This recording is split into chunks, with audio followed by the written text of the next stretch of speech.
성취될 하나님의 말씀 누가복음 2장 8절에서 20절 다 함께 찾아보겠습니다. 신약성경 90페이지에 있습니다. 누가복음 2장 8절에서 20절. 성경 우리 아이들 다 찾아야 돼요. 다 가지고 와서 다 같이 함께 읽겠습니다. 그 지역의 목자들이 밤에 밖에서 자기 양떼를 지키더니 주의 사자가 곁에 서고 주의 영광이 그들을 두루 비치매 크게 무서워하는지라. 천사가 이르되 무서워하지 말라. 보라, 내가 온 백성에게 미칠 큰 기쁨에 좋은 소식을 너희에게 전하노라. 오늘 다윗의 동네에 너희를 위하여 구주가 나셨으니 곧 그리스도 주시니라. 너희가 가서 강보에 쌓여 구유에 뉘어 있는 아기를 보리니 이것이 너희에게 표적이니라 하더니 호련히 수많은 천군이 그 천사와 함께 하나님을 찬송하여 이르되 지극히 높은 곳에서는 하나님께 영광이요 땅에서는 하나님이 기뻐하신 사람들 중에 평화로다 하니라. 천사들이 떠나 하늘로 올라가니 목자가 서로 말하되 이제 베들레헴으로 가서 주께서 우리에게 알리신 바 이 이루어진 일을 보자 하고 빨리 가서 마리아와 요셉과 구유에 누인 아기를 찾아서 보고 천사가 자기들에게 이 아기에 대하여 말한 것을 전하니 듣는 자가 다 목자들이 그들에게 말한 것을 놀랍게 여기되 마리아는 이 모든 말을 마음에 새기어 생각하니라. 목자들은 자기들에게 이르던 바와 같이 듣고 본 그 모든 것으로 인하여 하나님께 영광을 돌리고 찬송하며 돌아가니라. 아멘. 너무나 기쁜 소식입니다. 9월 달에 지금 추석인데 모르겠으면 저는 많이 안 살아봐서 모르겠지만 추석 가운데 이렇게 더운 추석은 저는 처음인 것 같아요. 기억으로는. 그러면서 오늘 또 추석은커녕 지금 크리스마스 이야기를 하고 있어요. 저번 주부터 계속 지금 본문이 그렇게 나오고 있습니다. 계절적으로는 실감이 안 나지만 의미적으로는 우리가 뭐 겨울, 여름 따질 이유가 없는 것이죠, 맞죠? 너무나 우리가 잘 아는 본문이고 선극도 하고 많이 하는 내용입니다. 그래서 오늘 제목을 이렇게 잡았는데 목자들의 예배. 그래서 최대한 제가 제목 잡는데 가장 많은 신경이라 해야 되나 기도였죠. 당연히 기도의 마음을 담는데 이 제목을 딱 기억하면 그냥 한 주간 메시지가 생각나면 좋겠다. 제 욕심인지 모르겠지만 최대한 그렇게 해보려고 합니다. 오늘 이 제목만 기억하시면 목자들의 예배. 그럼 이 제목이 무슨 의미인지 잘 모르시잖아요. 그래서 지금 하나하나 여러분 들어가시면 되는데요. 오늘 지금 한가위죠. 뭐 그냥 상식 퀴즈입니다. 혹시 방송 보시는 분들은 목사님 너무 이렇게 막 질문도 하고 자꾸 아이들 이야기를 많이 하는데 혹시 방송 보시는 분들은 이 환경을 몰라서 오해할 수 있는데 여기는 거의 아이 반 어른 반 물 반 물고기 반이 아니라 아이 반 어른 반. 그래서 조금 아이들 집중할 수 있도록 질문도 하고 좀 가볍게 하는 이야기도 있으니까 우리 어른들은 이해를 해주시고요. 그래서 질문을 드립니다. 한가위 무슨 뜻인지 아세요? 별 중요한 거 아니에요. 몰라도 돼요. 한, 크다. 한이 크다는 말이고 가위는 가운데, 맞아요. 가운데. 그래서 바로 보름달의 의미도 생각될 수 있겠죠. 오늘이 보름 8월에 가장 큰 보름달이 뜨는 날. 저는 좀 무지해가지고 1년에 가장 크게 뜨는 달이 보름 추석인 줄 알았는데 그건 아니더라고요. 보니까 8월 달에는 제일 크겠죠. 보름달이니까. 뭐 그런 의미로 이해하시면 되겠고, 또 조금 더 과거로 들어가면 그렇게 좋은 날은 아니에요. 영적으로 뭐 우상 섬기고 달 뭐 이런 거기 때문에 복 빌고 이런 거기 때문에 큰 의미는 아니지만 또 추수에 또 좋은 개념일 수도 있겠죠. 자, 그거를 넘어서 한가위 하면 달을 빼놓을 수 없는데, 자, 저번 주간이었나요? 저저번 주간이었나요? 저도 뭐 지나가는 뉴스로 살짝 봤는데 아주 역사적인 사건이 있었습니다. 혹시 아십니까? 스페이스 X와 관련 사건입니다. 상식적으로 또 아십시오. 처음으로 달에 간 게 아니라 민간인이 우주 유영을 했던 날입니다. 그래서 이제 화성으로 가려는 지금 프로젝트를 지금 테슬라에서 누굽니까? 일론 머스크가 지금 준비하고 있잖아요. 그것이 어떻게 보면 시작 단계라고 할 수 있어요. 그래서 민간인인데 우주복을 입고 우주에 나가서 이렇게 하는 거 혹시 보셨어요? 여러분 뉴스는 좀 그 정도는 보셔야지 세상 돌아가는 거 알아야 돼요. 저도 솔직히 뉴스 TV가 없어 안 보는데 워낙 그게 해가 생방송으로 나오는 거 있더라고요. 처음으로 그 우주선 우리 아이들 한번 꼭 보여주세요. 너무 신기하잖아요. 우주선 뚜껑을 열고 민간인이 우주복을 입고 나와서 막 이렇게 서가지고 우주를 보고, 우주는 많이 못 보겠죠. 지구를 보는 거예요. 정확하게 말하면 지구상에서 700km 정도 올라간 거예요. 100km까지가 우리가 정한 하늘의 개념이래요. 그 100km 이상부터는 우주의 개념이랍니다. 그래서 700km 어마어마하게 많이 올라가는 거죠. 거기에서 이제 우주복을 입고 얼만큼 활동할 수 있는지 막 이런 거 한 것 같아요. 하여튼 지금 시대가 그렇게 왔습니다. 그래서 저번 주간에 그런 역사적인 사건도 있고 해서 여러분들에게 좀 하나 더 참고하는 사진 하나 보여드릴게요. 자, 나올 잘 보일지 모르겠네요. 보이죠? 보입니까? 예. 제가 그냥 설명을 좀 드릴게요. 지금 까만색에 빨간 줄이 있고 파란 동그라미가 있고 점이 있습니다. 자, 퀴즈 2번. 한가위 퀴즈 2번이 3. 저건 도대체 무슨 사진일까요? 눈치 빠르다. 지금 우주 이야기하고 있으니까 우주. 자, 그러면 우주에서 저기는 무엇을 찍은 사진일까요? 우주 가운데. 화성 같지? 나도. 화성. 또 태양? 누가 그랬어? 태양일 수도 있을 수 있지. 머리 치고. 근데 이거는요, 지금 가상 사진이 아니라 실제 찍은 사진이에요. 보이저 2호가 1990년. 여러분들 우리 어린아이들요. 어린아이 태어나기 훨씬 전에 1990년도에 보이저호가 우주로 떠났죠. 지금도 계속 가고 있어요. 어디론가. 그래서 1990년도에 태양계를 벗어나면서 찍은 사진이랍니다. 태양계는 알죠? 수, 금, 지, 화, 목, 토, 천 뭐예요? 해. 명은 아니라대. 우리까지 명이었는데. 여기까지요. 그래서 태양계를 벗어나면서 찍은 사진인데 그럼 무슨 사진입니까? 그 태양계 안에 사진이겠네. 수금지와 목토 천해 중에 하나겠네. 벗어나면서 찍은 사진이니까 뭘까요? 자, 이게 지구의 모습입니다. 누구 말했는데 왜 말 안 하는 거예요? 저게 지구의 모습이에요. 그럼 저 빨간 게 뭔지 아세요? 줄이? 네? 저게 태양에서 지금 지구로 비치는 가시광선 있잖아요. 그 모습이래요. 참 너무 참 우습기도 하고 막막하기도 한 사진이죠. 혹시 잘 안 보일까 봐 제가 여러분 카톡 안 보실 줄 알고 나중에 지금 보지 마십시오. 끝나고 예배 여러분 카톡방에다가 이 사진을 올려놨어요. 예배 전에 이거 목사님 뭐 실수하셨나 갑자기 카톡방에 뭐 이런 걸 올려놨나 싶을 텐데 혹시나 사진이 잘 안 보이거나 안 나올까 봐 올려드린 것이고 또 의미를 생각하라고. 자, 조금만 더 비하인드 스토리를 이야기하면 이 보이저호가 이제 태양계를 벗어나면서 이제 다른 태양계 바깥으로 가고 있을 거 아니에요, 계속. 그럼 태양계를 다시 돌려서 사진을 찍으라 했어요. 그 유명한 코스모스의 저자 칼 세이건이라는 가장 지금 인류상 지구상에 제일 유명한 천문학자라고 할 수 있겠죠. 그분이 이 프로젝트를 하신 분인데 모든 나사의 직원들이 돌려보지 말아요. 돌려서 찍지 말라고 다 반대했어요. 왜? 그러다가 가시광선의 영향도 있고 여러 가지 이 보이저호가 위험할 수 있으니까 그냥 앞만 가자 이거예요. 근데 이 칼 세이건이 끝까지 돌려서 우리 지구를 찍어달라고 하는 거예요. 겨우겨우 설득해서 어마어마한 돈과 많은 것들이 거기에 투자됐을 거 아닙니까? 자칫하다가 이게 큰 문제가 생길 수 있는데 끝까지 설득해서 그 보이저호를 카메라겠죠, 하여튼 돌려서 우리 지구를 향해 찍은 사진이 저 모습입니다. 자, 저 모습을 왜 이야기하겠습니다. 그러면서 저 모습을 칼 세이건이 한 표현은 창백한 푸른 점으로 표현했어요. 진짜 말 그대로 잘 보이지도 않죠. 창백한 푸른 점이 지구입니다.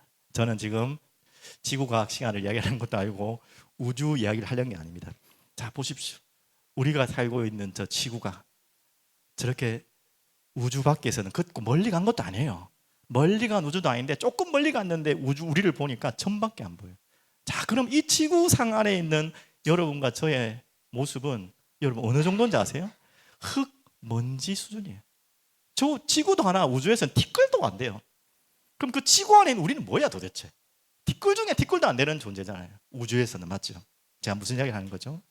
그래서 창세기 2장 7절에는 뭐라고 말씀하고 있죠? 사진을 넘기겠습니다. 자, 사진을 보고 계셔가지고 자, 창백한 푸른 점과 저 사진과 지금 말씀드리려고 하는 것은 나의 존재의 의미를 설명하려고 하는 거예요. 그렇다면 그 지구도 우주에서는 먼지 밖에도 안 보이는 그 작은 건데 그 안에 살고 있는 나라는 존재는, 아니 세계 지도 봐도 우리나라는 거의 진짜 콧구멍만 하잖아요. 진짜 그 안에 살고 있는 우리는, 나는 어떤 존재인가? 다시 말씀드려, 창세기 2장 7절에 우리는 어떤 존재로 시작되었죠? 흙먼지 덩어리, 흙으로 생기를 코에 불어넣어 생영이 된지라. 이 창세기 2장 7절이 왜 그렇게 중요하냐면 우리의 본질과 존재 가치를 가장 잘 설명하는 성경 구절 중에 하나. 우리는 뭐라고요? 먼지 덩어리. 흙이라고 표현됐지만 정확한 원어는요, 먼지 덩어리. 거기가 뭉쳐져서 뭐였죠? 하나님이 빚으셔서 생기를 불어넣어 생명이 된지라.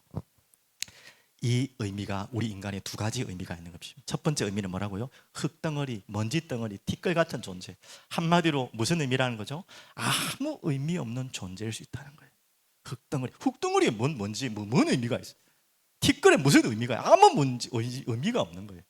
그런데 중요한 것은 거기에다가 하나님이 무엇을 불어넣으셨다고요? 그 코에 생기를 불어넣어 생명이 된 영적 존재가 된 거예요. 그래서 의미 없는 흙덩어리가 가장 의미 있는 존재로 바뀌는 사건이 바로 창조의 사건입니다. 이걸 누가 이루셨죠? 창조주가 반드시 계십니다. 자, 과학자들은 아직 창조에 대해서 믿지 않는 분이 더 많겠죠. 근데 저는 과학자들하고 논쟁할 이유도 없고 그분들이 볼 수 없는 세계를 제가 설명해 줄 수는 있겠지만, 그들이 믿지 않는 것은 어쩔 수 없지만 그들이 말하는 이론을 잠시 제가 여러분들에게 전달하면 이런 이론을 합니다. 지금 근데 이 흙덩어리가 어떻게 이런 몸이 돼요? 이 분자, 그들이 말하는 분자, 원자, 잘 모르겠지만 이런 물질들이 모여서 한 몸이 되었는데, 그들이 말하는 주장은 그럼 어떻게 이렇게 유기적으로 다 연결되어서 생각을 할 수 있는, 말할 수 있는 이런 인격체가 될 수 있느냐에 대해서는 과학자들이 아무도 설명할 수 없어요. 근데 어떻게 설명하느냐? 제가 너무 웃겨가지고, 자, 이렇게 진짜 제가 설명한 게 아니에요. 과학자 설명. 자, 자동차 아시죠? 자동차 부품을 다 분해했어요. 다 분해했어. 분해가지고 계속 어느 그 분해한 그 물품들을 어느 이제 공간이 있을 거 아닙니까? 거기에 집어넣어서 계속 흔들어 보세요. 계속 모든 자동차의 모든 세심한 걸 다 분해가지고 그 한 어떤 큰 공간에서 계속 흔들어 보십시오. 그렇게 해서 자동차가 만들어질 확률 있습니까? 근데 과학자들은 그렇게 설명할 수밖에 없어요. 진짜 제 얘기 그렇게 설명해요. 근데 그게 가능하냐? 근데 과학자들이 이론이 있어요. 뭐 때문에 가능한지 아세요? 무한대로 반복되면 된다는 거예요. 그게. 그 믿어지십니까? 그걸 믿고 있어요. 제 과학자들이 함부로 말한 건 아니지만 무한대라는 개념을 넣어버리면 가능하다는 거예요. 왜? 끝이 없으니까 언젠가 한 번은 될 수 있다는 거예요. 확률에 넘어버리니까. 그렇게 믿고 있습니다. 그렇게 해서 우리 인간이 지구가 우주가 만들어졌다 생각하는 거예요. 폭발해서 뻥 폭발해가지고 우주가 생기고 그 안에 지구가 생겼는데 어떻게 그런 물자들이 분자들이 다 뭉쳐졌는데 이렇게 될 수 있냐. 참 이해 안 되지만 그들이 이해하고 있는 과학적인 방식이, 왜? 눈에 보이는 세계밖에 믿을 수 없기 때문에 그럴 수밖에 없죠. 요번에 저는 정치 관심 있다가 요즘 없지만 잠시 지나가다가 좀 관심 있는 그 청문회를 봤어요. 별로 유명한 자리는 아닌데 인권위원장 좀 아시잖아요. 안창호 이제 요번에 막 임명이 된 것 같은데 그 청문회를 하는데 정말 민망하더라고요. 근데 이분이 너무나 믿음이 좋으신 장로님이시겠죠 아마, 이분이신데 이 국회의원들 계속 질문하는 거예요. 인권위원장이니까 뭐 동성애 물어보고 또 창조를 믿습니까? 진화를 믿습니까? 하는데 참 대답하기 쉽지 않죠, 정치 자리에서. 근데 이 안창호 위원장이, 저는 개인적으로 모르지만 그 장면만 보니까 자기의 소신을 끝까지 굽히지 않고 창조론을 이야기하고요. 예, 동성애에 대한 또 이런 부분들, 우리가 지금 추구하고 있는 본질적인 것을 담담하게 막 강조하지 않으면서 이야기를 하더라고요. 그러니까 국회의원들이 얼마나 모욕합니까? 저 인간 탈레반이다 해서 막 오만 소리를 다 해요. 근데 더 안타까운 거는 그 질문한 국회의원 가운데 기독교인이 많다는 거예요. 그걸 직접 대놓고 뭐라 했던 사람들 중에서도 기독교인이라는 거예요. 이해는 되죠. 정치해야 되니까 정치 죄송합니다만 해 먹어야 되니까. 참 안타까운 사건을 보게 되었습니다. 자, 지금 좀 서론이 너무 길어갔습니다. 자, 그러면 제가 무슨 설명하냐? 자, 오늘 여러분에게 복잡한 많은 설명할 것 같지만 한 가지 키워드입니다. 오늘 메시지 키워드는 바로 예배입니다. 이거 설명하려고 지금 이렇게 길게 설명하는 거예요. 과연 그러면 오늘 제목이 목자들의 예배인데 예배란 무엇인가? 자, 이 예배에 대해서 가장 잘 설명해 놓은, 저는 그전에는 이게 예배를 설명한 가장 잘 설명한 구절이라고 생각했는데 오늘 이번 주에는 이 말씀이 이거 완전 예배네 라고 이해됐던 구절이 오늘 14절이에요. 지극히 높은 곳에서는 하나님께 영광이요, 땅에서는 하나님이 기뻐하신 사람들 중에 평화로다. 바로 예수님이 오셔서 이런 일을 하셨다, 이런 일 때문에 오셨다는 이야기인데, 또 다른 의미로는 야, 이게 예배지 않겠냐. 바로 우리의 인생이 흙덩어리였지만 생기로 생명이 되어 영적인 존재가 되어 아무 의미 없는 무가치한 인생이 가장 의미 있고 가치 있는 인생으로 바뀌었어요. 그러면 이 가장 가치 있는 하나님께 얻은 이 생명과 생기를 보는 영적 존재가 가장 가치 있는 일이 뭘까요? 이걸 질문하자는 거예요. 그게 바로 이미 여러분 다 답을 알고 있지만 바로 예배입니다. 맞습니까? 오늘 이 답을 찾는 여러분 되시기를 간절히 기도드립니다. 그래서 그러면 첫 번째는요, 오늘 보십시오.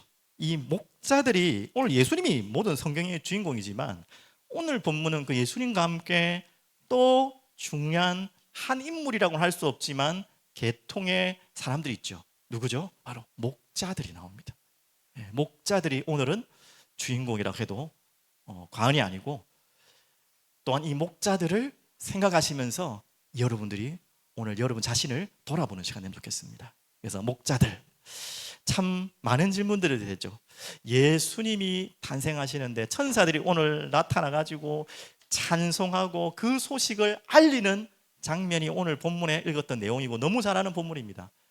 근데 그 천사들이 누구에게 나타나서 그 소식을 알리죠?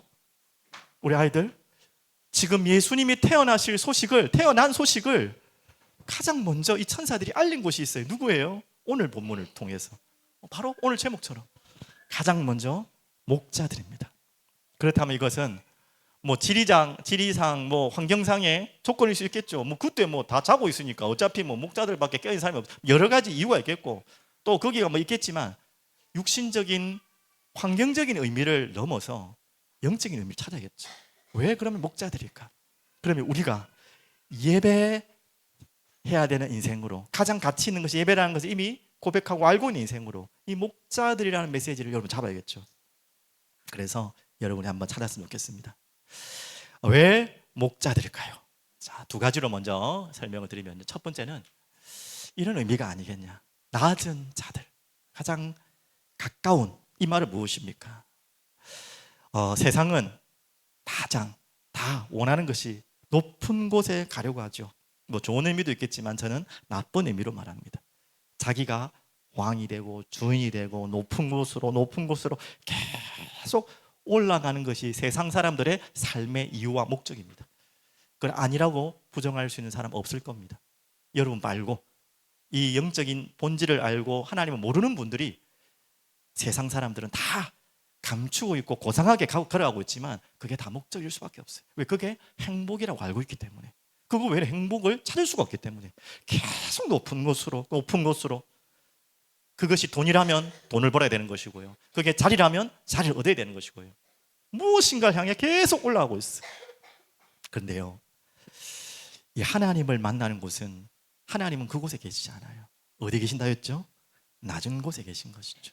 그래서 낮다는 말이 뭐 신분이 낮고 뭐 가난하고 어렵고 그런 의미의 좁은 의미도 있겠지만, 그런 의미를 넘어서 가장 낮은 자들에게, 맞죠?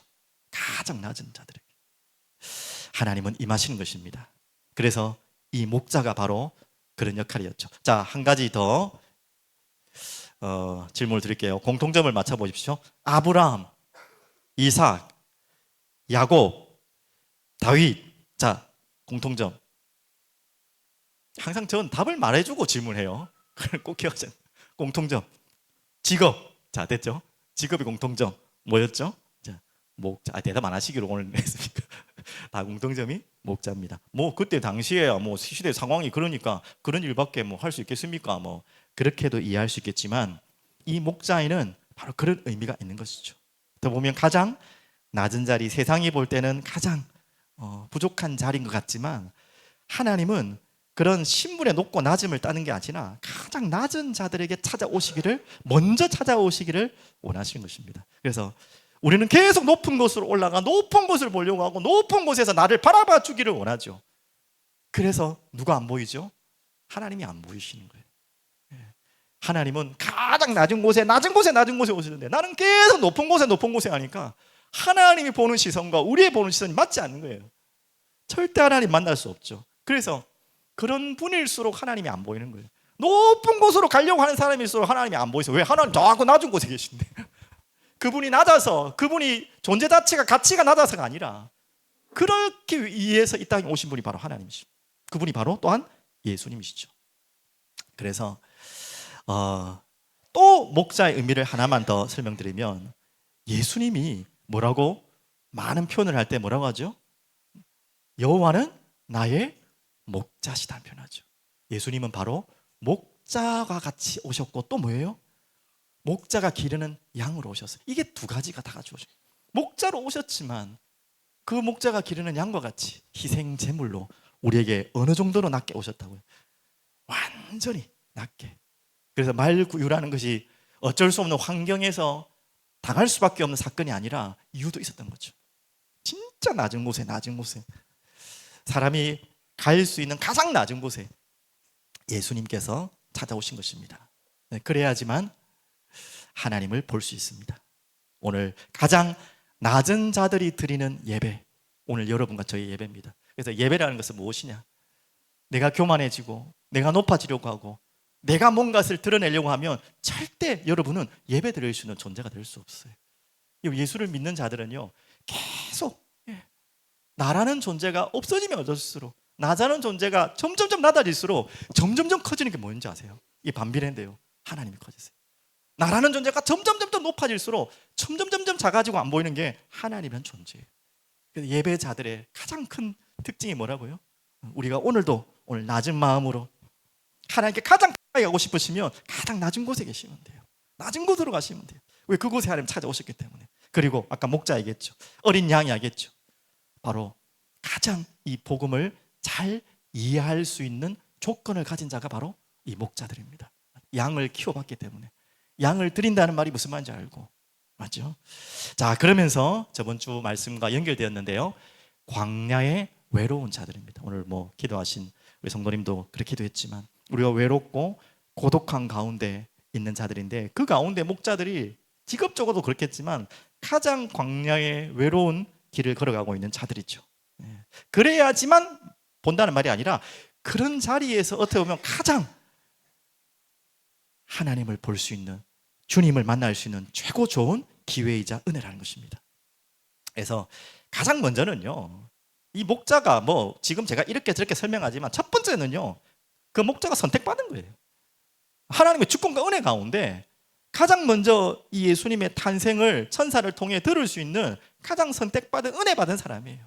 그것만큼은 우리가 더 이상 하나님 앞에 따질 수 없고 물을 수 없는 영원한 선택입니다. 그 가운데서 외로운 자는 두 가지로만 설명할게요. 첫 번째는요, 오늘 본문을 쫙 읽어보시면 목자의 특징이 있는데, 진짜 이들은요 언제든지 달려갈 수 있는 자들입니다. 소식을 들었다는 것은 듣고 끝나서 너무 바빠가지고, 아이고 내가 지금 바빠서 그거 태어나든 말든 그런 분들에게 하나님이 나타나실 이유가 없죠. 천사가 나타나서 굳이 그 좋은 소식을 말할 필요가 없죠.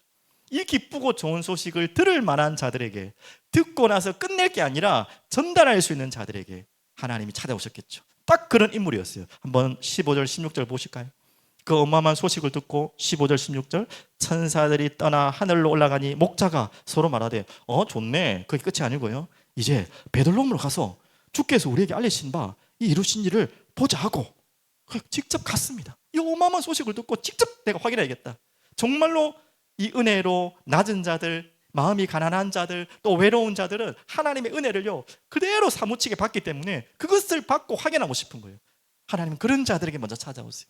그래서 언제든지 그 말씀을 받고 확인하러 가고, 확인만 했습니까? 어떻게 했습니까? 16절 17절 17절 19절 보가 16절 빨리 가서 마리아와 요셉과 구유에 누인 아기를 찾아서 보고 천사가 자기들에게 이 아기에 대하여 말한 것을 전하게 됐죠. 18절 듣는 자가 다 목자들이 그들에게 말한 것을 놀랍게 여기되 마리아는 이 모든 말을 마음에 새겨 생각하니라. 맞죠? 이 외로운 자에게 하나님 은혜가 임하시고 그 은혜가 임한 자들에게 하나님은 그 은혜를 확인하고 은혜를 전하는 자들로 하나님 목자를 선택하신 거예요. 오늘 여러분들이 그런 목자들 되시길 바랍니다. 그런 목자들의 심령으로 예배드리시길 바랍니다. 은혜를 간절히 사모하시고 그 은혜를 받았다면 이 은혜를 확인하고 싶고 이 은혜를 확인하고 은혜를 말하지 않으면 견딜 수 없는 자들, 바로 이게 목자들이에요. 그러면서 20절에 보십시오. 목자들은 자기들에게 이러던 바와 같이 듣고 본 모든 것으로 인하여 듣고 본 모든 것으로 인하여 하나님께 영광 돌리고 찬송하며 돌아가니라. 저는 이 부분을 이렇게 좀 하나님 마음 주셨어요. 아, 이게 진정으로 깨어있는 자들이구나. 보고 듣고 그 모든 것으로 인하여, 보고 듣고 그것을 확인하려면 깨어 있어야겠죠. 지금 육신적으로도 목자가 밤늦게까지 양을 지켜야 되기 때문에 깨어 있기도 하지만 그런 육신적인 깨움을 넘어서 영적인 깨어 있는 자들, 그게 볼 수 있는 거예요. 영적으로 깨어야지만 들릴 수 있는 거예요. 우리가 지금 이 자리에 같이 예배를 다 드리고 있지만 지금 하나님 말씀이 전혀 안 들리시는 분도 있을 거예요. 제가 좀 설명이 부족해서 이해가 안 되는 그 말이 아니고 영적으로 하나님 말씀을 아무리 읽어도 전혀 내용이 이해되지 않는 거 말고 이게 전혀 안 믿어지고 막 이게 무슨 소리냐 싶은 분들도 있을 거예요. 당연히 그런 의심이 한 번 올 수 있습니다. 그런 걸 말하는 게 아니고요. 아무리 하나님 말씀을 보고 들어도 보이지 않고 들리지 않는 상태가 잠들어 있는 상태예요. 반대로 여러분 깨어버리면 이게 보이고 들려요. 여러분 그런 상태, 그게 바로 목자죠. 그래서 바로 이 목자들이라는 말은 바로 우리가 정말 예배자로서 준비해야 될 자세라고. 우리가 근데 다 준비할 수는 없겠지만 은혜를 간구하고 우리가 예배자로서 우리가 반드시 갖춰야 될 조건이라고 볼 수 있습니다. 이건 정말 우리의 중요한 기도 제목입니다. 이것을 딱 붙들고, 자 그러면 오늘 목자들 제목 나왔죠? 그 다음 이 목자들의 중요한 것은, 더 중요한 것은 예배잖아요. 그럼 예배가 무엇인가? 이 목자들이 이렇게 예배드리는 예배는 도대체 무엇인가? 바로 서론에 말씀한 것처럼 예배는 흙덩어리인 아무 존재 가치가 없는, 저는 가장 재밌게 봐도 제 이 가치관에 성경 빼고요, 기독교 서적 그런 거 지금 제외하고 세상 책 중에서 가장 가치관을 바꾼 책이 어린 왕자거든요. 우리 아이들도 좀 보십시오. 우리 딸은 읽어도 아직 무슨 말인지 잘 모르겠다는데 거기에서 제가 제일 많이 감동받은 게 그 어린 왕자와 꽃 이야기 나오잖아요. 꽃이 완전히 잘 삐져요. 뜨거운 토라지고 삐지고 막 이래. 그래서 어린 왕자가 마음이 상하잖아요. 꼭 그 철부지 어린 아이 같기도 하고 자꾸 변덕스러운 여자 같기도 하고 그런 마음이죠. 친구지만 결국 이 꽃이 왜 자꾸 삐지고 자꾸 하는지 아세요? 그만큼 어린 왕자와 애정을 가지고 관계가 있다는 거죠. 근데 이 어린 왕자는 잘 눈치를 못 채죠. 그리고 어느 별로 자꾸 갑니다. 그래서 어디에서 누굴 만나죠? 여우를 만납니다. 이 여우가 굉장히 철학적인 철학자 같은 말을 해요. 그래서 어린 왕자가 여우와 자꾸 이렇게 만나고, 제가 아주 오래돼가지고 지금 정확한지 모르겠지만 만나고 헤어지는데 여우가 중요한 얘기를 해요. 너는 나와 아무 관계가 없어. 많은 아이들 중에 하나일 뿐이야. 하지만 너와 이렇게 이제부터 뭔가 이렇게 만나고 기다리고 하면 이제부터 너와 나는 새로운 관계가 되는 거야. 자, 지금 어려운 좀 이야기를 좀 넘어가겠습니다. 무슨 말인지 알겠죠? 의미가 있는 존재가 되었다는 걸 이야기하는 거예요. 우리가 아무 하나님과의 이 의미 없는 존재가 아니라 하나님 우리에게 생기름으로 생명이 되어서 영적 존재로 만드셔서 우리를 하나님께 예배할 수 있는 가장 가치 있는 의미 있는 존재로 우리에게 하나님이 선택하시고 부름받았다는 거예요. 그걸 여러분 먼저 기억하셔야 돼요. 그랬던 우리 존재 자체의 목적이 바로 예배입니다. 그래서 머리로, 마음으로, 그리고 의지로 다 함께 드리는 게 예배예요. 알겠죠? 그냥 앉아갖고 그 시간 때우는 게 예배가 아니고, 우리가 예배 드릴 때는요, 지정의 우리의 모든 인격을 하나님께 다 집중하고 드리는 거예요. 그런데 이것만이 아니에요. 이거는 세상의 강의도 그렇게 할 수 있어요. 세상에 좋은 강의일 때도 지정의를 다 집중해서 뭘 할 수 있어요. 하지만 이것을 넘어서 우리의 영적 존재인 영혼으로 가치라, 유일하게 구원받은 하나님의 백성이 하나님께 드릴 수 있는 것이, 영혼을 가진 자가 영원한 주님께 드릴 수 있는 것이 바로 예배입니다. 그래서 오늘 다시 설명합니다. 하나님께 뭐라고요? 영광. 오늘 14절 한번 다시 보십시오. 오늘 가장 중요한 본문 중에 한 구절이고, 크리스마스 무슨 플랜카드 걸 때마다 이 성경 구절 빠질 데가 없죠. 그만큼 중요한 구절입니다. 다 함께 읽어볼게요. 지극히 높은 곳에서는 하나님께 영광이요, 땅에서는 하나님이 기뻐하신 사람들 중에 평화로다. 바로 이게 예배를 가장 저는 잘 설명해낸 성경 구절이고, 그 이전에 설명해 볼까요? 복음을 가장 잘 설명한 성경 구절 중에 하나입니다. 우리가 복음을 주신 이유, 우리가 복음을 받아야 될 이유는 무엇입니까? 당연히 우리가 구원받고 우리에게 있는 죄와 그리고 이 죽음, 사망에서 이길 수 있는 답을 가진 것이 복음이에요. 근데 그것이 궁극적인 목적이 아니에요. 그건 우리의 과정이고, 진짜 우리가 복음을 받아야 될 궁극적인 이유는 뭐냐? 그래서 어쩌다는 거예요. 예배드리기 위한 것입니다. 구원이 목적이라면, 그 이상을 당한다면 구원받은 자가 하나님을 예배하기 위한 것이 우리에게 주신 복음의 최종 목적입니다. 이해되셨죠? 그래서 이게 바로 복음입니다. 하나님께 영광 돌리는 것이고요. 또한 땅에는 뭐예요?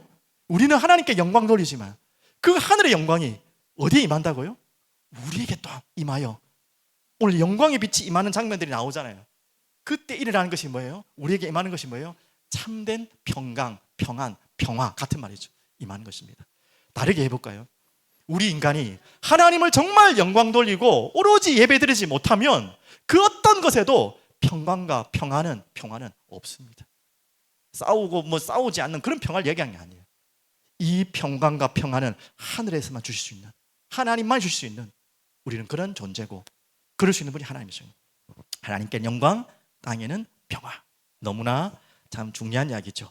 그래서 자, 그러면 여기까지는 여러분 이미 다 알고 있는 예배인데, 오늘 제 마음속에 여러분께 가장 설명하고 싶고 전달하고 싶고 은혜 받았던 내용 바로 이겁니다.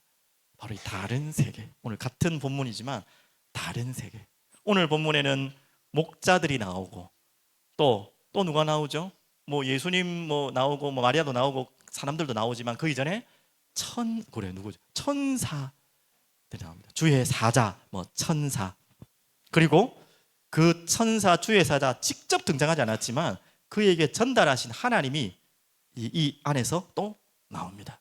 자, 지금 이 모든 설명에 뭘 설명하는 거죠? 지금 다른 세계를 설명하려는 것입니다. 우리는 지금 이 자리에, 이 공간에서 예배드리지만, 저는 가장 많이, 여러분도 제가 누군가를 기도할 때 또 저의 기도를 많이 듣게 될 수밖에 없잖아요, 여러분이.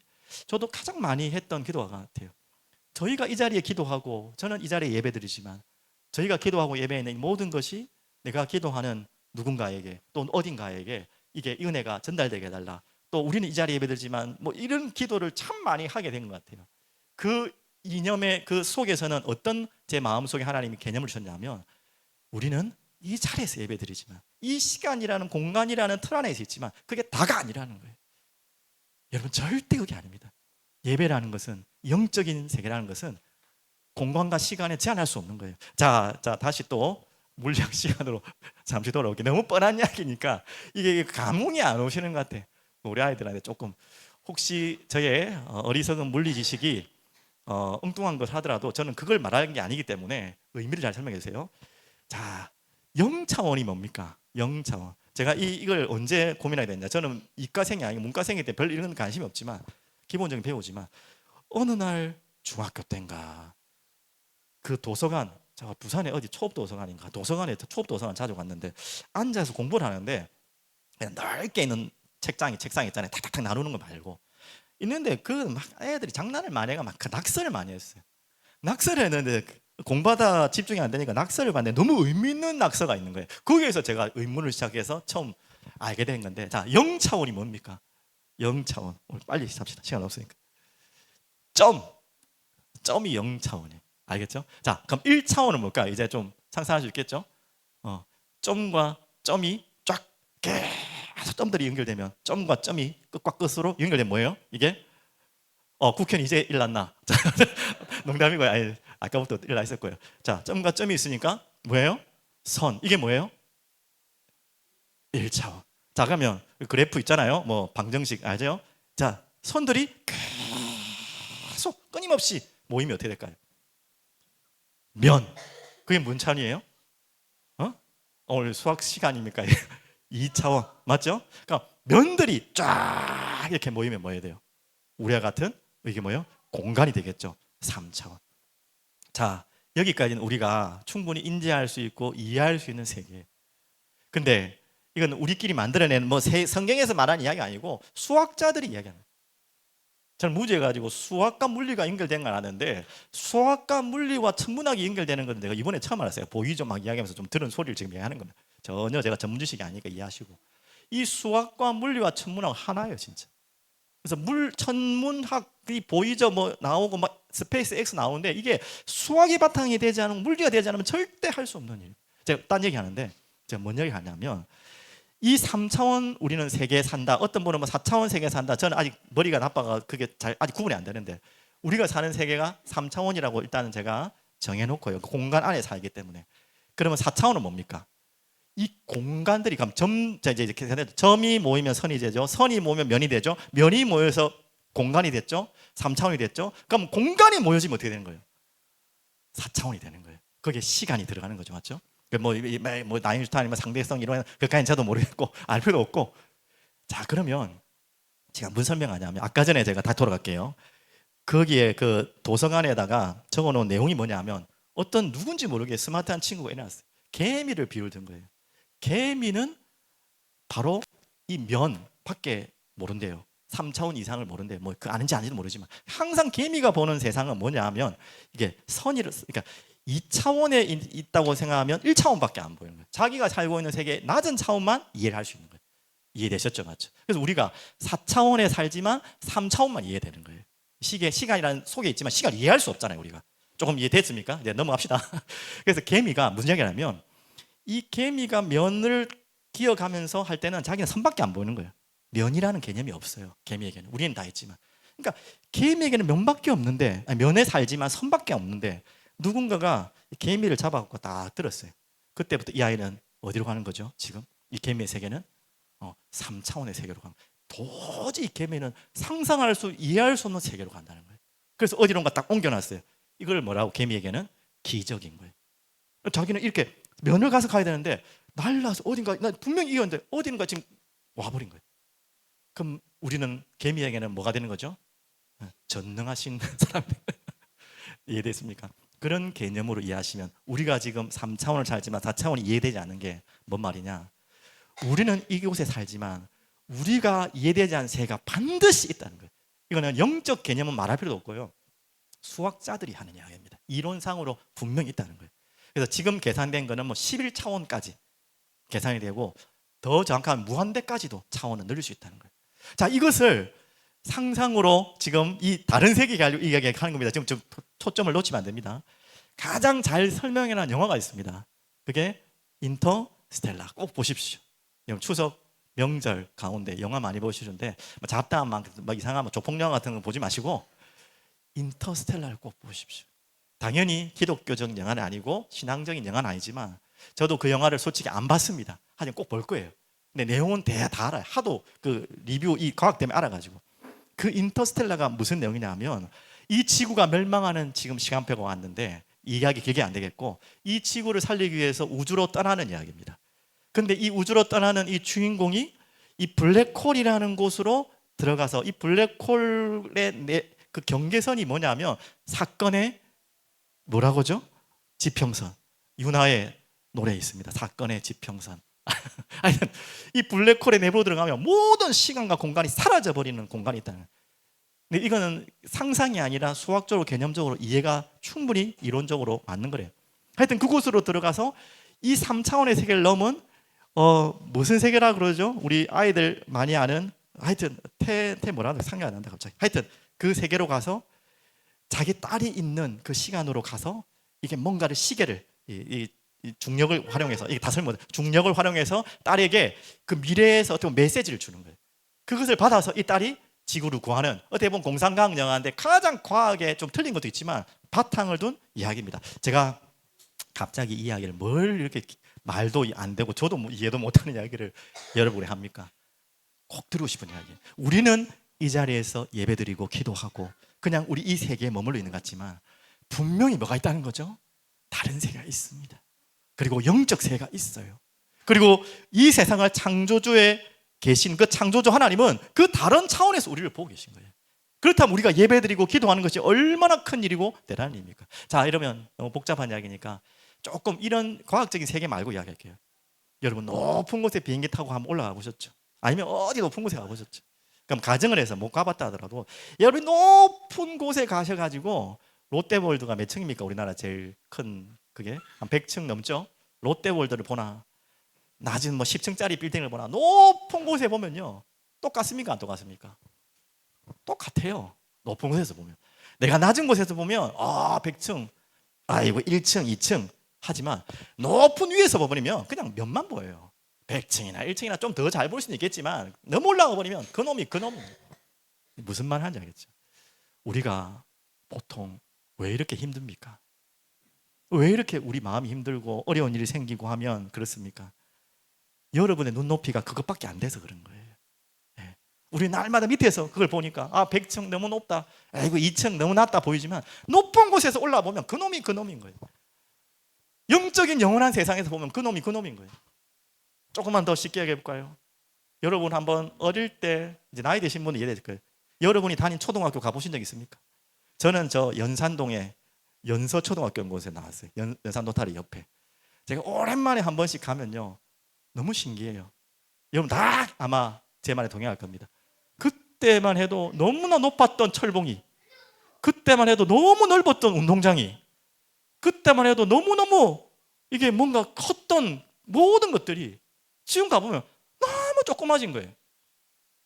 제가 자란 순간에 다 줄였겠습니까? 철봉도 줄이고 학교도 줄이고 운동장도 줄이고 아니거든요. 그대로였어요. 운동장의 크기는 그대로였고 철봉의 높이도 그대로였고 모든 게 그대로였는데 제가 이 나이에 가보니까 너무 이래 좁은 데서 이 작은 데서 하면 책상 보셨죠? 여러분 앉는 책상도 지금은 달라졌겠지만 이거 저 조그만한데 어떻게 앉아있을까 싶을 만큼 그때 너무 컸거든요. 제가 무슨 이야기를 하는 것입니까? 우리가 그 정도의 다른 세계에서도 다르게 보이잖아요. 아니 이거 내 조금만 나이 들고 컸다고 조금 어릴 때 그게 작아 보이고 보잘것없어 보이고 연약해 보이잖아요. 여러분 무슨 말인지 알겠죠? 자, 그러면 이 예배라는 것이 바로 그것입니다. 여러분 예배 드릴 때 특히 하나님께 이 다른 세계로 가는 이 영적 세계로 가는 이 가장 소중한 시간이 바로 예배거든요. 그럼 기도도 포함되고 다 들어가요. 그래서 여러분이 힘이 나는 것입니다. 죄송하지만 메시지가 제가 부족해서 은혜를 못 받아서 힘이 있고 같고 그런 이야기 아니고 여러분이 진짜 예배를 하나님 앞에 중심으로 목자와 같이 드린다면 반드시 힘이 나요. 왜? 내가 그동안 보지 못했던 게 보이는 게 예배거든요. 그동안에 너무 높았던 그 100층이 아무것도 아닌 것처럼 보이고 내게 이렇게 큰 문제 같은 것이 아무것도 아닌 것처럼 볼 수 있는 게 바로 다른 차원에서 내가 볼 수 있는 게 바로 예배입니다. 그렇게 걱정했던 것들이 바뀌는 거예요. 내가 생각했던 것이 바뀌는 거예요. 왜? 개미가 보는 거랑 우리가 보는 거랑 같으면 되겠습니까? 맞죠? 차원이 다른 거예요. 우리가 예배라는 것이 그렇게 어마어마한 것입니다. 그래서 조금 더 어려운 이야기하면 우리 신학자들이 제일 어려워하는 두 가지 론이 있어요. 어렵다기보다 설명하기 어렵다는 것이 아닌 게 아니라 그게 예정론. 이해되셨죠? 예정론. 이 예정론에 제일 세상 사람들이 하물며 자유주의 신학자들도 비판하기 좋거든요. 하나님 모든 거 다 알면은 내 구원한 거 하면 내 할 게 뭐 있노? 이런 식이 되잖아요. 이걸 뭘 이해를 못한 거죠? 다른 차원의 아까 3차원, 4차원 생각했죠. 우리는 절대 4차원을 이해할 수 없어요. 4차원에 있어만 우리를 이해할 수 있어요. 이해되셨죠? 우리 세계에서는 절대 이해할 수 없는 하나님이세요. 그걸 이해하려고 하면 안 돼요. 그래서 믿어야 되는 것입니다. 없는 것이 아닙니다. 그래서 예정론은 우리의 머리로는 이해 안 되지만 반드시 이론적으로 맞는 이야기입니다. 신정론이라는 또 아주 어려운 신학의 조직 신학이 있어요. 신정론은 뭐냐면 여러분과 제가 가장 많이 하는 또 불신자들이 가장 많이 하는 질문이에요. 아니 하나님이 계신데 어떻게 이럴 수가 있냐? 이런 질문 많잖아요. 하나님이 계신데 어떻게 이런 태풍이 불고 이 태풍에 사람이 죽고 막 이해될 수 없는 사건이 있잖아요. 그러니까 믿지 않는 사람들 하나님 있으면 이럴 수 없어. 하나님 있으면 이해 안 돼. 하나님인데 어떻게? 우리가 불신자들이 그렇게 대들 때 참 할 말이 없죠. 우리가 잘 대답할 수 없는 대답이기 때문에. 하지만 그게 신정론이에요. 하나님은 반드시 정의롭고 옳은 길로 모든 것을 움직이신다. 우리는 그걸 믿는 거죠. 우리의 머리로는 다 이해할 수 없어요. 왜? 우리는 시간과 공간을 벗어날 수 없기 때문에. 지금 당하고 있는 문제를 우리는 미래로 가서 해석할 수가 없거든요. 그래서 우리가 볼 때는 그걸 해석할 수 없지만 반드시 우리의 세상이 아닌 다른 세상에서 이해할 수 있는 게 있다는 거예요. 그게 신정원입니다. 어렵게 이야기했습니까? 그래서 우리는 이해하는 것이 아니라 믿는 것입니다. 그것이 바로 예배입니다. 그 믿음으로 보여지는 세상이 다른 세상이에요. 다른 세계예요. 그걸 하나님은 우리에게 초청하신 거예요. 하늘의 영광으로 계신 그분이 그 하늘에 보이지 않는 영원한 세계를 우리에게 나타내 주시기 위해서 그 영원한 영광과 축복과 평강, 그래서 예수님 말씀하셨죠. 내게 있는 평안을 너에게 주노라. 어떻게 그 평안을 우리에게 줄 수 있습니까? 그분과 우리와 시간과 공간과 차원이 다른 세계에 사는데, 그래서 누가 오셨죠? 그리스도로 오신 것입니다. 무슨 말인지 알겠죠? 차원이 다른 세계에 계신 그분이 한 단계 낮은 차원으로 오신 거예요. 우리가 공간에 있는 3차원의 사람들이 면의 세계로 간 것처럼. 이해되셨습니까? 도저히 이해할 수 없는 세계로 오신 것이죠. 그 이유는 무엇입니까? 그 일이 바로 그리스도의 탄생이에요. 10절 12절 한번 보겠습니다. 다 같이 읽을게요. 천사가 이르되 무서워하지 마라. 당연히 무섭죠. 다른 세계에서 온 존재거든요. 이거는 강상한 공포 영화의 무서움이 아니에요. 이건 우리의 세계에서는 이해할 수 없는 일이 일어나잖아요. 근데 그게 없는 것이 아닙니다. 에이 지어냈네, 상상이 아니에요. 반드시 있는 세계입니다. 그 무섭긴 하겠죠. 하지만 보라, 내가 왜 이 천사가 왔습니까? 내가 온 백성에게 미칠 큰 기쁨의 좋은 소식을 너에게 전하노라. 전하노라는 말은 자기들이 하는 말이 아니라 전달하는 대상이 있다는 거죠. 창조주 하나님이 그 천사를 사용하셔서 이 낮고 낮은 이 땅에 무엇인가를 전하려고 하시는 거예요. 자, 그래서 무슨 소식입니까? 11절, 오늘 다윗의 동네에 너희를 위하여 구주가 나셨으니, 누구를 전하기 위해서? 곧 그리스도 주시니라. 어마어마한 사건이죠. 저번 주에 제가 찬양 이야기한 것처럼 우리 없는 하늘을 원치 않아. 이 하늘이라는 것은 지금 공중에 떠 있는 하늘을 말하는 게 아니잖아요. 정말 창조주의 세계, 영원한 영적 세계, 우리가 차원으로 이해할 수 없는 그 세계에 계신 분이 그분들만 있기를 원하지 않으셔서 그 세계로 우리를 끌어올리시기 위해서, 우리를 함께 초청하기 위해서, 우리가 올 수 없기 때문에 그 세계에 계신 그분이 이 낮고 낮은 땅으로 오신 거예요. 얼마나 어마어마한 이야기입니까? 이게 성경의 이야기입니다. 근데 그 이유가 뭐예요? 갑자기 이제 인터스텔라 이야기를 조금만 더 이야기하면, 이 기독교 영화 아닌데 그 남자 주인공이 그렇게 죽음을, 위험을 헌신해 나가면서 우주로 가고 계속했던 이유가 뭐냐면, 그 영화의 주제가 뭐냐면 사랑 때문이었어요. 그 아버지는 너무나 이쁜 딸, 그 딸을 향한 사랑, 그 딸은 또한 아버지를 향한 사랑, 그 사랑의 끈들이 연결해서 그 지구의 멸망을 푸는 핵심의 키가 사랑이었거든요. 자, 그러면 그 영화 이야기 할 게 아니고 지금 무슨 이야기죠? 바로 이 하나님께서 그 높은 세계에 있는 차원이 다른 세계에 있는 분이 왜 이런 저 차원으로 우리에게 찾아오셨습니까? 그 목적이 뭐라고? 이유가 뭐라고요? 사랑 때문. 그분들의 표현이죠. 우리를 위해서 이 땅에 오셨어요. 자, 다시 한번 10절 12절 보겠습니다. 오늘 다윗의 동네에 너희를 위하여 11절 구주가 나섰으니 곧 그리스도라. 10절 보겠습니다. 온 백성에게 미칠 큰 기쁨의 좋은 소식을 너희에게 전하노라. 이 소식이 무슨 소식입니까? 바로 그리스도. 그래서 이 그리스도는 여러분 잘 아는, 자 같이 요한복음 14장 6절 다 알죠? 우리 아이들도 알죠? 시작. 내가 곧 길이요 진리요 생명이니 나로 말미암지 않고는 아버지께로 올 자가 없느니라. 그 아버지께로, 그 아버지 하나님께로 가는, 그 다른 세계로 가는 유일한 길을 열어주러 오신 분이 누구라고요? 그리스도. 그래서 그분이 낮고 낮은 이 땅에, 그것도 가장 낮은 곳에, 왜? 그 모든 사람, 그 어떤 사람도 살릴 수 있는 자리에 계시기 위해서 오신 것입니다. 그래서 더 오늘 예배와 연결하면 예배 드릴 수 없는 존재들, 이미 예배 드릴 수 없는 존재로 우리가 타락했잖아요.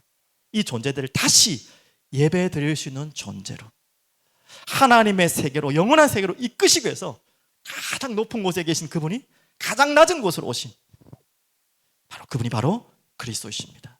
그래서 여러분 그 성경에 보시면 야곱의 사닥다리 아시잖아요.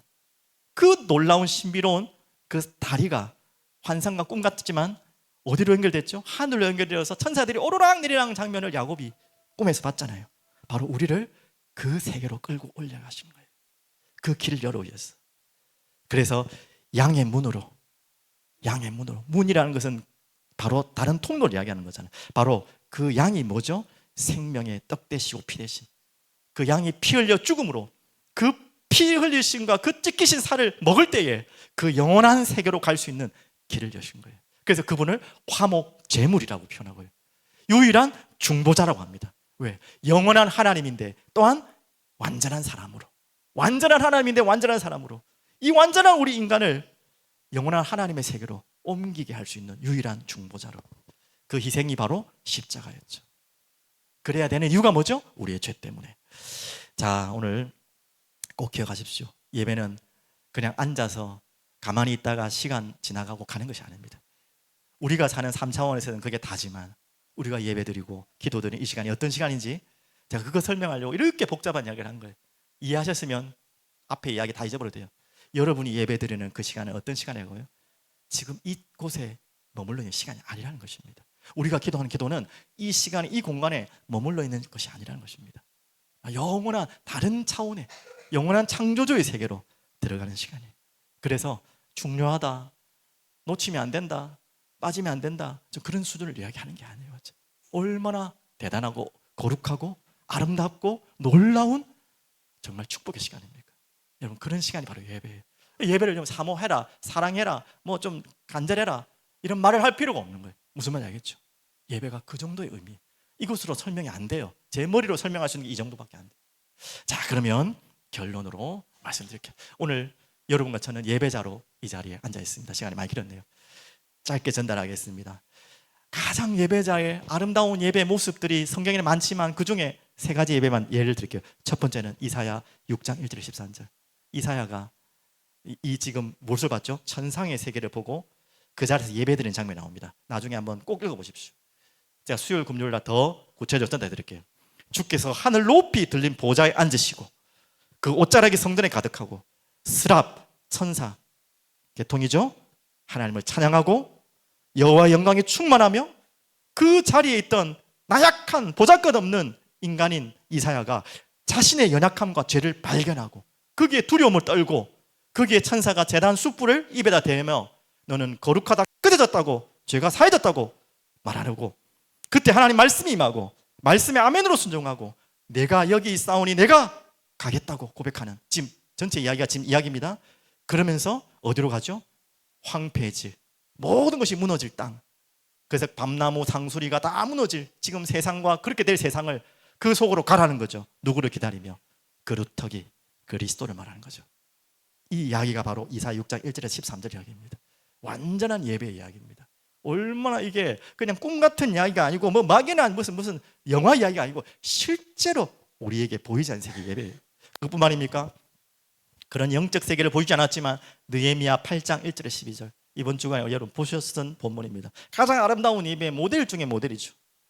이미 완전히 무너져 있는 황폐해진 땅에 다시 성전을 재건하고 성벽을 재건하는 이후에 7월 1일 나팔절, 한 해가 시작되는 7월 1일 그 중요할 때에 하나님 앞에 예배드리는 장면이 나옵니다. 이 부분을 조금만 더 설명드리면 모든 백성이 일어나요. 우리 한번 그렇게 해볼까요? 이제 제가 일어나면 여러분도 같이 일어나서 다 말씀 받고, 말씀 받을 때 뭐라고 하죠? 두 손을 높이 들고 말씀이 읽어질 때마다 어떻게 한다고요? 이들이 하는 거? 그냥 듣고 있는 게 아니고 아멘 아멘 하고 엎드리고 경배하고, 말씀을 듣는 순간에도 눈물 흘리며 엎드려 기도하고, 그러면서 하나님을 경외하고 경배하며 회개하고 또 하나님 말씀으로 힘을 얻고 기쁨과 축제가 일어나는 것이 바로 예배의 모습입니다. 우리가 지금 꿈꿔야 될 예배의 모습이죠. 꼭 그런 행위를 말하는 것이 아니죠. 마지막 오늘 세 번째를 말씀드릴게요. 자, 아까 우리가 제일 먼저 불렀던 찬양입니다. 자, 같이 한번 성경부터 읽고 마무리할게요. 한번 보겠습니다. 다 같이 읽어볼까요? 이 고백은 우리가 예배자의 모델 중에 또 유명한 모델이 있죠. 다윗의 모습을 표현하고 있습니다. 문들아 머리 들어라. 아까 그 찬양의 가사입니다. 들릴지어다 영원한 문들아, 들릴지어다 영원한 문들아. 이 뭐 이해되십니까? 뭐 문을 뭘 들어라. 문이 또 머리가 뭐 있는데 머리를 들어라. 이게 무슨 말씀이냐면 이제 언약궤가 이 천덕꾸러기처럼 막 여기저기 가 있던 이 언약궤가 이제 들어오는 장면이, 이 성 안으로 들어오는 장면. 문이라는 건 성문이 들어오는, 성문한테 열려라. 지금 이 다윗이 왕이잖아요. 왕의 자리에서 이 언약궤가 오는데 저렇게 찬양하는 모습입니다. 영광에 뭐가 온다고요? 왕이 들어가요. 언약궤가 오는데 그곳에 하나님 임재를 알기 때문에, 그 소중함을 알기 때문에. 그러면서 8절에 영광의 왕이 누구시냐? 강하고 능한 여호와시오, 전쟁에 능한 여호와시로다. 권능을 설명하는 거죠. 그러며 다시 말합니다. 문들아 너희 머리를 들지어다. 영원한 문들아 들릴지어다. 영광의 왕이 들어가시로다. 영광의 왕이 누구시냐? 자기가 아니에요. 자기가 왕의 자리에 있지만, 그것도 가장 존경받는 위대한 왕으로 앉아있지만 자기가 왕이 아니에요. 만군의 여호와께서 영광의 왕이시로다. 오늘 이 고백을 드릴 수 있는 자가 예배자입니다. 아니, 이 예배를 드릴 수밖에 없는 자가 예배자입니다. 아이고, 내가 지금 그 자리에 있습니다. 그 자리에 있기를 원합니다. 오늘 그 소원을 하나님께 드리길 바랍니다. 우리 이 찬양으로 하나님께 영광 돌리겠습니다.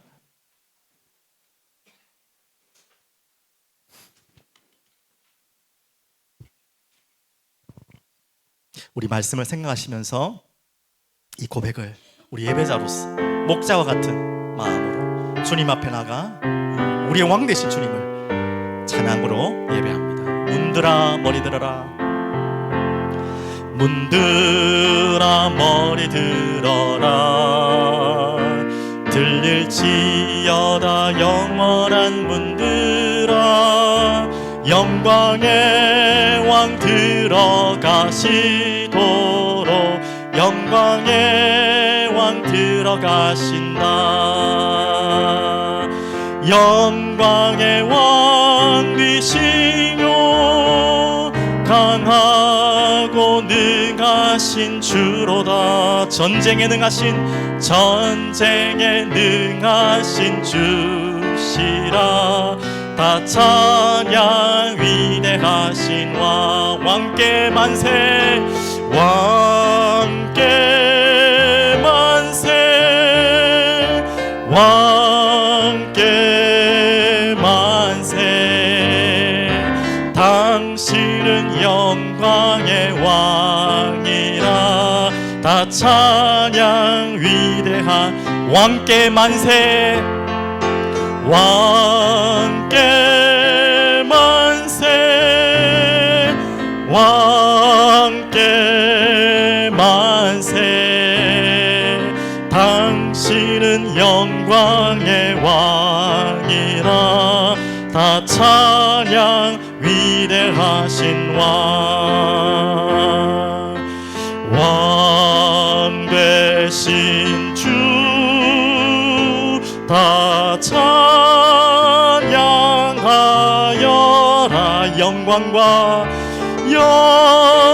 영광과 존귀 주께 돌리세. 하늘 위에 높이 계신 주님, 하늘 위에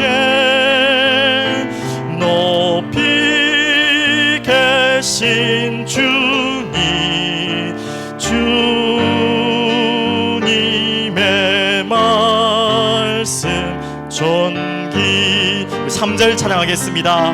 거룩한 주 다 경배하여라. 거룩한 주 다 경배하여 선하신 주께 선하신 주께 다 찬양하. 천사들도 다 경배하여라. 천사들도 다 경배하여 구세주 예수, 구세주 예수 영원하도다.